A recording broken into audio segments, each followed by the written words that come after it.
जय हिंद साथियों।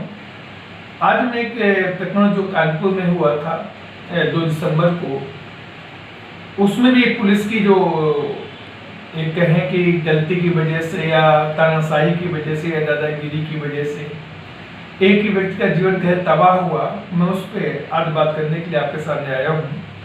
ये मामला 2 दिसंबर 2022 का है, जिस उत्तर प्रदेश के जनपद कानपुर नगर के कल्याणपुर थाना अंतर्गत वहां पर रेलवे क्रॉसिंग के पास काफी लंबे समय से सब्जी बेचने वाले अपनी दुकानें लगाया करते हैं।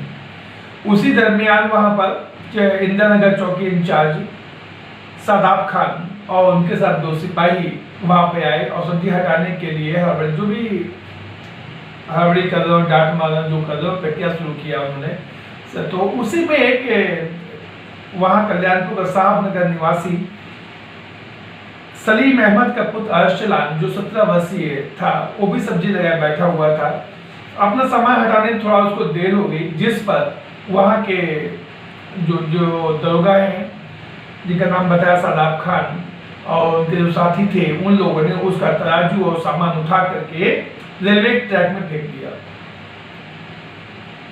पहली बात तो ये सामान फेंकना ही एक अमानवीय कृत्य है इनका, लेकिन उसके बाद जो घटना घटी, जब ट्रैक पे सामान फेंक दिया तो ट्रैक पर वो व्यक्ति, वो लड़का जो अर्सलान था, 17 वर्षीय लड़का था, तो गरीबों के लिए तराजू और सामान बहुत कीमती होता है।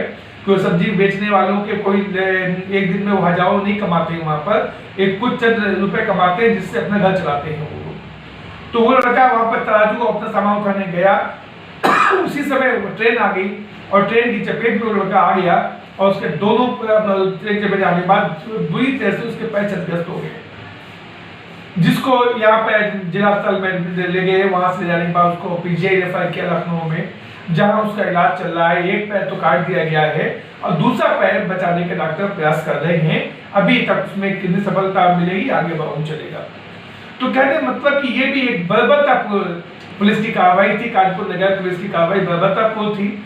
ऐसा व्यवहार इनको नहीं करना चाहिए। बार बार मैं कहता हूँ, मैंने पिछली वीडियो में यही बात कही थी, 3 पुलिस वालों को मानवता का पाठ सिखाया जाना चाहिए और इनको मानवाधिकारों को बताया जाना चाहिए कि क्या मानवाधिकार होते हैं।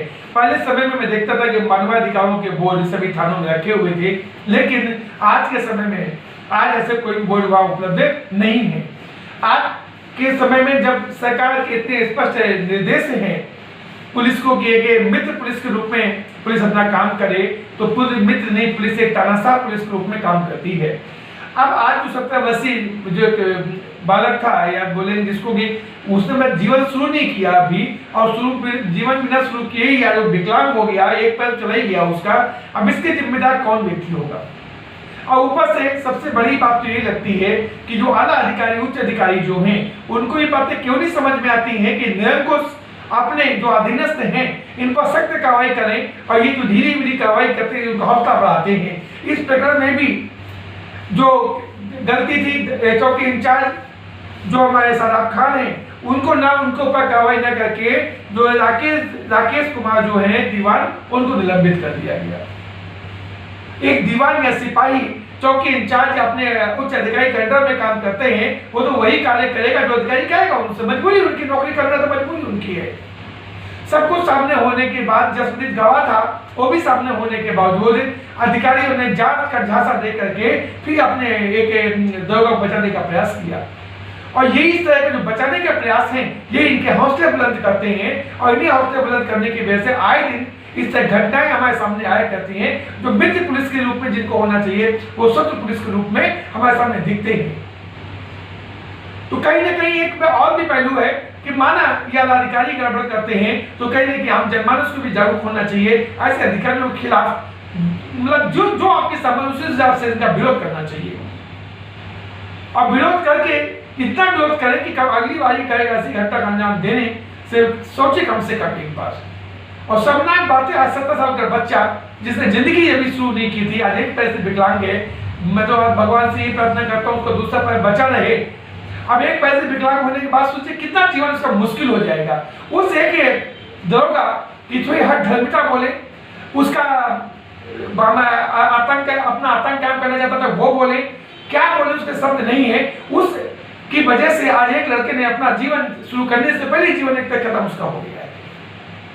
इस पूरी घटना को मैं समझता मानवाधिकार सुरक्षा ऑर्गेनाइजेशन ने संज्ञान में लेकर के इस पूरी घटना को राष्ट्रीय मानवाधिकार आयोग में को अवगत कराया अपनी घटना से, और उस अवगत कराने के साथ साथ फिर मैंने वही एक डिमांड रखी आयोग के सामने, राष्ट्रीय अध्यक्ष के सामने, कि सर्वप्रथम तो ऐसे अधिकारियों के खिलाफ सख्त कानून बने जो अपनी वर्दी के दौर में भूल जाते हैं, मानवता भूल जाते हैं, जो मानवता को शर्मसार करते हैं। ऐसे अधिकारियों के खिलाफ सख्त कार्रवाई कानून बनाने के निर्देश दिए जाए।